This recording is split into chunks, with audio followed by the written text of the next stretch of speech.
Let's go, Lope biru, Lope merah, Lope ungunya di spam terlebih dahulu ya kan. Waduh, ini MBR kurang mau nabrak apa? Turun biasa di foundation, ngapain tiba-tiba ke timur ini ya kan. Mereka bakalan langsung menantang tim Onyx Olympus. Sang Dewa akan bertemu kali ini. RRQ bahkan sudah di first blood oleh tuan rumah dari First Rider juga. Ini Refinery Contest, gue lupa nih. First Rider sama RRQ itu sama di Refinery. Bener. Tapi kan kondisinya mereka berdua doang. Kalau misal bertiga biasanya RRQ-nya yang mundur. Tapi ternyata ada yang gak mau mundur juga dari pertarungannya, itu dari tim DG Esports. Cuma sayang banget resource mereka agak sedikit minim. Dan kayak Riva gagal melayangkan tembakannya ke arah tim Galaxio. Dan double barrel yang dimiliki Randy langsung mengeksekusi tim DG begitu saja. 2 knockdown dari arah Galaxio. Tapi gak jadi masalah karena Kimmich dan Randy juga masih survive. Randy mulai maju kembali mencari sisa-sisa member dari tim DG sembari merevive kembali satu kawannya itu dari Afnaf supaya mereka hitungannya menang jumlah. Karena setengah manpower dari tim DG sudah hilang. Dan Kimmich pun sudah menemukan satu orang di depan sana, ada Skybenz. Tapi ternyata tembakan ke Skybenz yang masuk terlebih dahulu ke arah Kimmich. Kimmich mulai maju lagi tapi terlalu berani pergerakannya. Tapi cover yang bagus banget dari Randy. Sayang banget jump shoot yang gak kena. Dan akhirnya Kimmich pun sepertinya bakal menyusul swipe ke arah lobby. Tapi dari Hendriknya sendiri sudah berada pada seorang Afnaf. Coba gocek kanan kiri dan akhirnya tembakan dari seorang Afnaf miss. Dan Galaxio pun finish di posisi yang ke-12. Dan surprisingly MBR FCL menyusul Baris. Betul.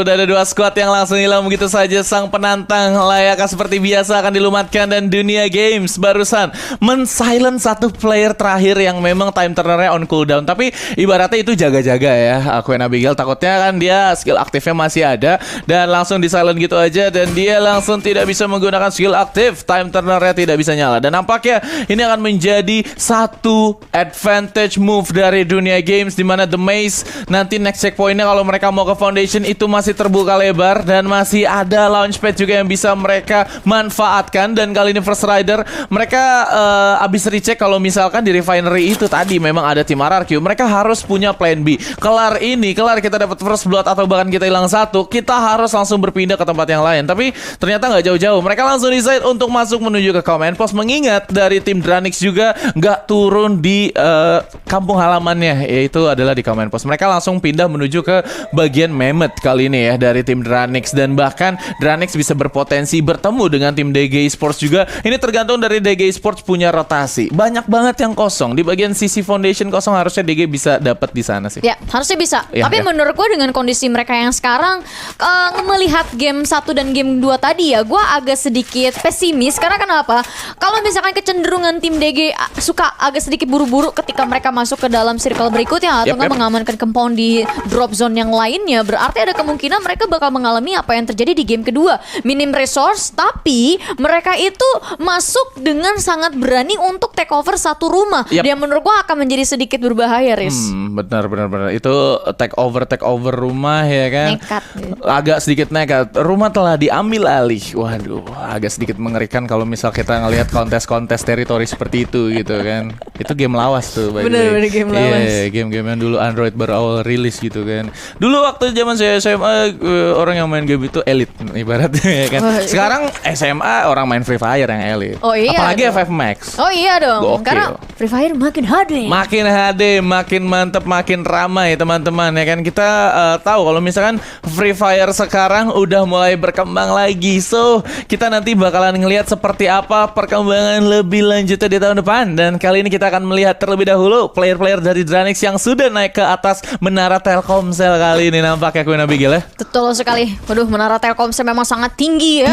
Dengan tower setinggi itu membuat sinyalnya semakin mantap. Tapi ya dia terbang dari tower yang sangat tinggi itu dan langsung dinotis begitu saja oleh seorang Suzana. Coba ditembak terlebih dahulu tapi sayang banget ya pelurunya gak ada yang masuk dan parasutnya juga gak bolong sama sekali. Akhirnya satu orang yang lagi melayang-layang di sana berhasil mendarat dengan sangat baik di area Refinery. Tapi Refinery yang sebagian panggungnya nih ya, salah satu panggung sandiwaranya kalau teman kita Jisven lagi nge-cast ya kan.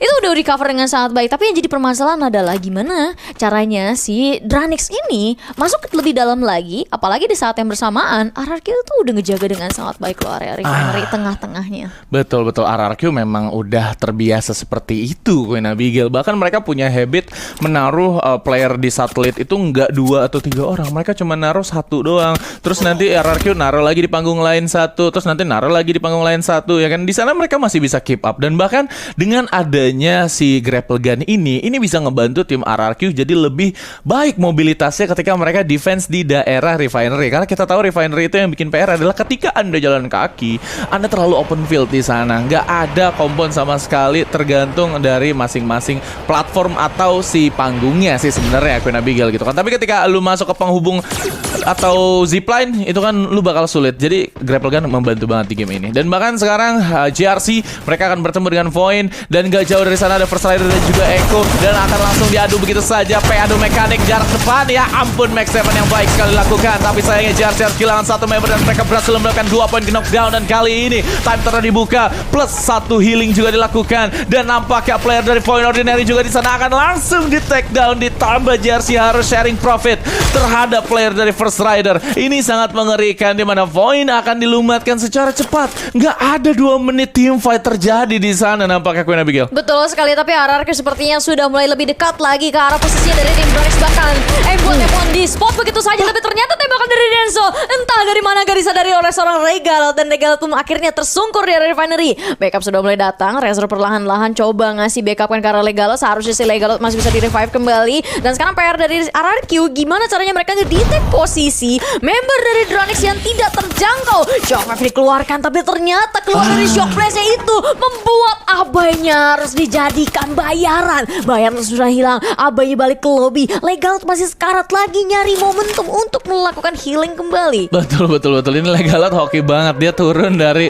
revival machine ya kan, terus dia dapetin grapple gun, dan bahkan dia masih pakai G18 loh Queen Abigail ya kan. Dia kalau misal diadu aim pasti kan fail to death. Kenapa masih pakai 1 grapple gun, tapi kenapa masih fail to death gitu ya. Saya agak sedikit bingung dengan Legalot, tapi nggak apa-apa, mereka masih bisa menyelamatkan Abay, dan Legalot juga sebentar lagi akan diselamatkan. Nampaknya ada seorang Gare di sana yang akan langsung melumatkan seorang Raum gitu saja.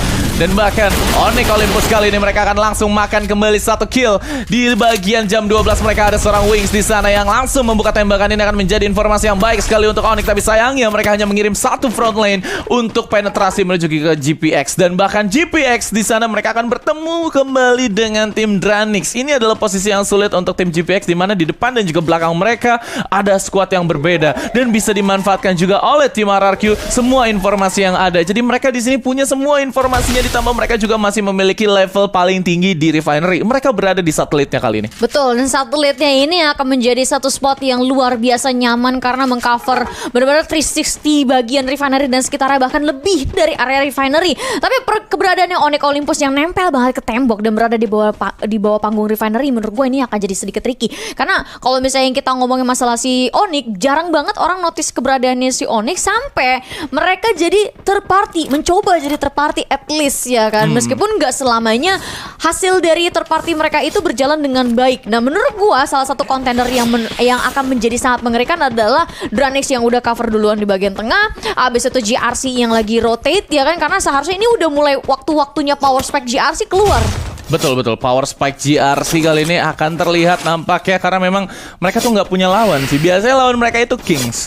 Nggak jauh di bagian sisi Stone Ridge, mereka tuh selalu bertemu satu sama lain, dan juga Santa Catarina. Tapi sayangnya mereka nggak punya lawan kali ini. Mereka coba buat cari lawannya di tempat yang lain, di bagian sisi mid game saja.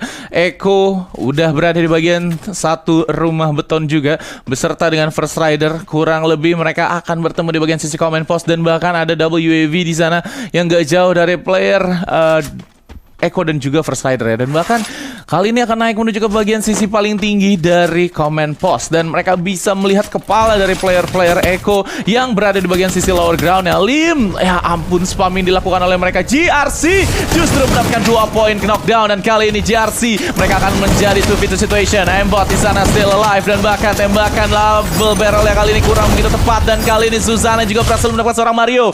1v1 situation yang baik dilakukan oleh tim Dranix harusnya, tapi Zuzana 30 HP dan gak bakal dan bisa melanjutkan perjalanan mereka untuk di game kita yang ketiga. GRC harus melumatkan Dranix di The Sub. Ini checkpoint kedua loh dari tim Dranix. Kenapa mereka cepet banget dihilanginnya? Ini kalau misalkan gue bisa bilang ya, sebenarnya posisinya dari Dranix yang ada di bagian atas desapnya itu benar-benar salah satu disadvantage terbesar yang mereka miliki. Mereka nggak punya ruang gerak yang cukup bebas, dan ditambah lagi dengan labirin glue wall yang di-setup oleh kedua tim, itu banyak banget blind spot yang harus mereka cover. Di sisi lain juga mereka harus pikir gimana caranya supaya mereka nggak jatuh ke arah yang salah. Hitungannya begitu kan, karena fail to death itu bakal jadi satu disadvantage yang lebih gede lagi. Dan GRC ketika mereka udah pegang satu hand cannonnya dan shotgunnya itu sendiri udah connect ke arah si Dragon Phoenix-nya, Dragon Phoenix terlalu sulit untuk anticipate itu karena ruang waktu mereka untuk bergerak dan berpikir itu sempit. Betul. Terlalu sempit karena memang Dranix juga di sana mereka nggak mendapatkan informasi terlebih dahulu dan terbagi jadi dua layer sih ibaratnya Queen Abigail ini yang menurut gua jadi problematika untuk si Dranix itu sendiri. Mereka duanya itu hilang yang di lower ground itu cepat banget, sementara yang di atasnya benar-benar tidak mendapatkan informasi sama sekali kalau lower groundnya lagi diserang, dan itu terlalu spontan ibaratnya teman-teman ya kan. Dari pola serangan yang dimiliki oleh GRC memang mereka tuh selalu seperti itu. King saja di Stone Ridge selalu diberikan treatment seperti itu, dan bahkan mereka sempat dikalahkan juga oleh Kings. Dan sekarang kita akan berpindah menuju ke pembahasan yang selanjutnya. Masih ada First Rider berada di bagian sisi higher ground. Mereka berada di tower tertinggi kali ini di Command Post, dan bahkan tim Echo akan langsung melakukan planting landmine kali ini ya. Jadi mereka aman lah ibaratnya di compound kali ini, tapi agak sedikit tricky juga ketika lu di rush dengan lethality, sebenarnya itu bisa hilang semua Queen Abigail. Ya lumayan sih. Lumayan sih. Tapi kalau itu kayak cuma pertahanan sementara sih menurut gua. Ya kan, karena kalau misalkan kita ngomongin masalah rumah yang bakal dikontes itu kan akan selalu terjadi setiap saat kemungkinannya. Benar. Nah, makanya ada baiknya sedia payung sebelum hujan. Istilahnya lebih kayak gitu sih. Cuman menurut gua landmine sih pedang bermata dua sih. Pedang bermata dua karena memang kita bisa menginjak sendiri juga gitu. EVOS akhirnya datang kali ini kawan-kawan. Ya ampun, ini yang gue tunggu-tunggu pastinya, di mana EVOS juga akan coba untuk ikut andil terhadap perang di bagian sisi Command Post. Tapi GRC mereka juga akan menjadi tamu selanjutnya. Tapi sayang sekali GRC kali ini mereka harus ternotis dengan keberadaan dari EVOS Divine. EVOS berada di bagian pinggir zona banget kali ini. EVOS bener-bener pengen main agak sedikit lebih beresiko. Sam 13 ketahuan sebentar lagi. Ditambah ada Darkhold tadi yang sudah melakukan noticing terhadap seorang Sam 13. Sam 13 berhasil melumatkan seorang Souza. Ditambah Ikal 2 yang di atas hilang, gimana dong? Mereka punya firepower ini dari First Rider. First Rider sisa 2 player yang ada di lower ground, dan itu posisinya kepisah semua. Ada GRC juga yang akan langsung saja menghadang tim EVOS Divine untuk bisa masuk menuju ke layer berikutnya dari Command Post. Ada Skylar Shield yang baik sekali, dan zoning out dilakukan dengan DPS Grenade, yaitu adalah satu Glue Melter, dan bahkan Frag Grenade terlalu banyak, langsung dibekukan begitu saja dari mobilitas tim EVOS. Tapi nampaknya EVOS masih bisa mendapatkan 2 poin knockdown sebentar lagi karena memang Lim sudah terlalu sekarat. Mario dan juga Surya yang tersisa akan langsung dibantu oleh tim First Rider dari sisi kejauhan. Nampaknya Surya masih bisa menyelamatkan seorang Eki, ditambah healing pun dilakukan tanpa perlu harus ke Bali. Betul, tapi ini kalau misalnya kita ngomongin posisinya dari si EVOS agak sedikit tricky ya. Dan sebenarnya EVOS bisa hancur terlebih dahulu dengan catatan GRC nggak fokus ke arah First Rider, karena posisinya si EVOS sendiri itu lumayan ke sandwich. Tapi karena si First Ridernya udah knockdown satu orang dan itu membuat mereka terdelay pergerakannya, ini seolah ngasih nafas yang cukup melegakan bagi EVOS. Dan di saat bersamaan ketika lu berhasil knockdown satu orang dari lawan lu cenderung akan punya tendensi emosi yang mulai meningkat. Dan makanya mereka udah mulai bergerak, dan karena yang paling dekat adalah EVOS di sini yang sekarang tidak diuntungkan sama sekali. Apalagi mereka masih menyisakan satu orang seperti di game sebelumnya, yang menurut gua akan jadi tricky banget. Sepertinya kejadian di game kedua mungkin terulang lagi untuk EVOS. Ya ampun, ini First Rider emang bener-bener ditempa kayaknya ya Queen Abigail, karena dia itu di semua direksi itu kena. Dan kali ini Onyx nampaknya akan bertemu dengan Echo. Kelar GPX sudah keluar dari circle satanis ini ya kan. Mereka akan bertemu dengan kontender selanjutnya, yaitu adalah Echo. Nampaknya GPX juga akan langsung ditutup nyawanya dengan satu frag grenade saja dari seorang Dudes nampaknya. Dan akan ada spray yang dibuka dibuka dengan penggunaan satu PSM atau P90. Dan Legalot pun di sana dari bagian sisi higher ground masih memiliki AWMY. Dan bahkan langsung melumatkan seorang satu Mario saja di sana yang akan langsung dijadikan kill untuk seorang Legalot. Nampaknya udah langsung coba untuk turun ke bagian lower ground tapi tidak bisa menyelamatkan satu kawannya. Dan bahkan Abai mendapatkan satu kepala dari tim EVOS Divine. Dan kali ini RRQ posisi mereka masih kurang begitu enak. Walaupun mereka punya layer tertingginya, tapi ini masih belum tahu nih. Zonanya masih bisa mental keluar dari Refinery. Dan bahkan player-player dari tim RRQ, mereka masih standby turtling dulu di dalam kompon. Mereka harus bermain agak sedikit lebih aman kali ini nampaknya. Iya, tapi amannya seberapa lama? Menurut gue juga gak akan terlalu lama. Apalagi FRF akhirnya sulit banget untuk masuk ke dalam Refinery. Dan mereka pun harus finish di posisi yang ke-7. Sisa 6 tim dengan 20 orang yang masih hidup. RRQ akhirnya berhasil merevive kembali semua kawan-kawan yang tadi dipulangkan ke lobby. Tapi menurut gue ini akan sedikit sulit karena resource mereka perlahan, tapi pasti sudah mulai masuk ke fase yang kritis.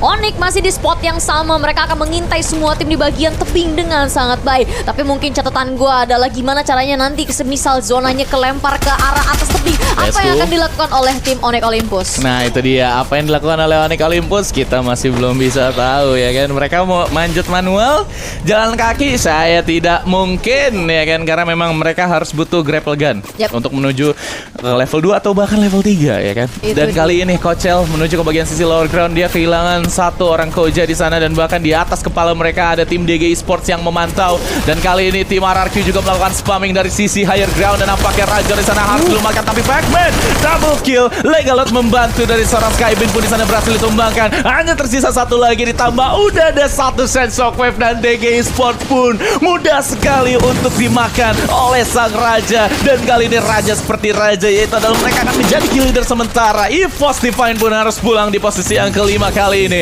Echo dan juga tim RRQ mereka saling sapa-sapaan dan bahkan tuker-tukeran peluru. Masih ada HP booster juga dari seorang Kochel di sana dan cuman hilang HP sedikit aja. Gak bakalan diadu medkit kayaknya. Ada satu player yang turun menuju ke bagian sisi terrain bawah untuk menyelamatkan placement point mereka, yaitu adalah perwakilan dari First Rider harusnya di sana. Abai berada di higher ground, gak bisa gerak sama sekali. Spamming dilakukan. Spray dari seorang Legalot sangat amat mahal, tapi sayangnya dua player yang kena begitu saja dari playzone dan langsung diklaim killnya oleh player dari GRC dan juga tim Echo. Ternyata First Rider-nya udah pulang dan bahkan Echo tereliminate di STK yang ketiga. GRC memiliki satu potensial buya untuk di game kali ini dan bahkan adu medkit pun dilakukan dan RRQ tidak bisa memenangkan match kali ini. GRC berhasil mendapatkan buya untuk di match kita yang ketiga, map kalah hari pertama. Agak sedikit berbeda dibandingkan game pertama dan game kedua, tapi ada beberapa fase yang menurut gue cukup sama.